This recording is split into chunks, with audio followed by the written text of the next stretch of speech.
8 महान व्यवसायी जिन्होंने आधुनिक भारत को आकार दिया। हालांकि भारत में उद्यमिता कोई नई बात नहीं है, भारतीय व्यापार ने एक लंबा सफर तय किया है। आइए इतिहास में वापस जाएं और इनमें से कुछ बिजनेस टाइकून की उपलब्धियों का जश्न मनाएं। धीरूभाई अंबानी। धीरजलाल हीराचंद अंबानी, जिन्हें धीरूभाई के नाम से जाना जाता है, ग्रामीण गुजरात के एक दूरदराज के गांव में एक स्कूल शिक्षक के बेटे थे, जिन्होंने अपना शानदार सपना पूरा करने का फैसला किया। उनका जन्म 28 दिसंबर 1932 को हुआ था। रिलायंस इंडस्ट्रीज के संस्थापक ने रुपए से शुरुआत की थी, 50,000 और 2 सहायक। केवल 3 दशकों में परिवार की कुल संपत्ति 60 बिलियन अमेरिकी डॉलर से अधिक थी। 2002 में 2.9 बिलियन डॉलर की अनुमानित कुल संपत्ति के साथ फोर्ब्स द्वारा उन्हें दुनिया के 138वें सबसे अमीर व्यक्ति के रूप में स्थान दिया गया। 6 जुलाई 2002 को मुंबई में उनका निधन हो गया। जीडी बिड़ला। अपने परिवार के धनोधार व्यवसाय को विरासत में लेते हुए बिड़ला ने विनिर्माण क्षेत्र में विविधता ला दी।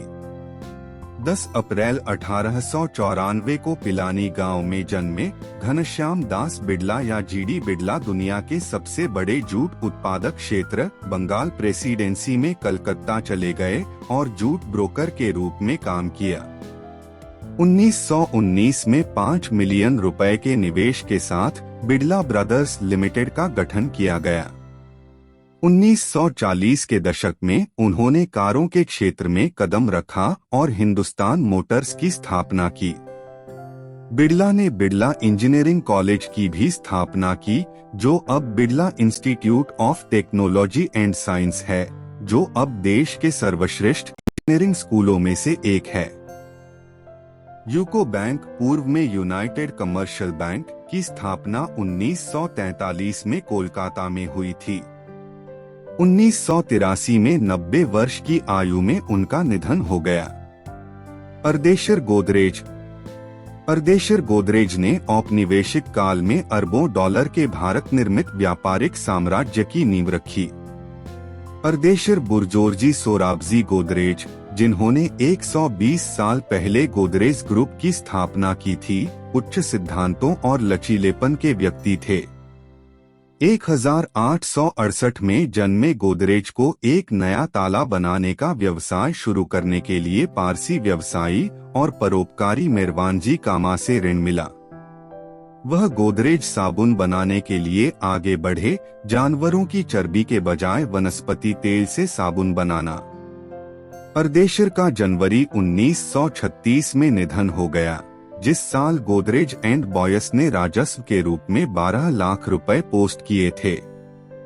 गोविंदराम सेक्सरिया। गोविंदराम सेक्सरिया स्वतंत्रता पूर्व भारत के सबसे प्रसिद्ध व्यवसायी हैं। उनका जन्म 19 अक्टूबर 1888 को हुआ था। 1900 की शुरुआत में गोविंदराम मुंबई चले गए और मेसर्स के नाम से एक व्यवसाय शुरू किया। यह ऐसे प्रतिकूल कारोबारी माहौल में था जहां प्रमुख उद्योग या तो विदेशी कंपनियों द्वारा प्रबंधित या स्वामित्व में थे।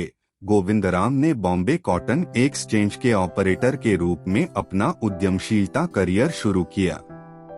कपास बाजार में अपनी सफलता के बाद गोविंदराम ने सराफा बाजार के साथ साथ मुंबई और देश के अन्य हिस्सों में विभिन्न कमोडिटी और स्टॉक एक्सचेंज बाजारों में कदम रखा। 1946 में गोविंदराम सेक्सरिया की मृत्यु हो गई।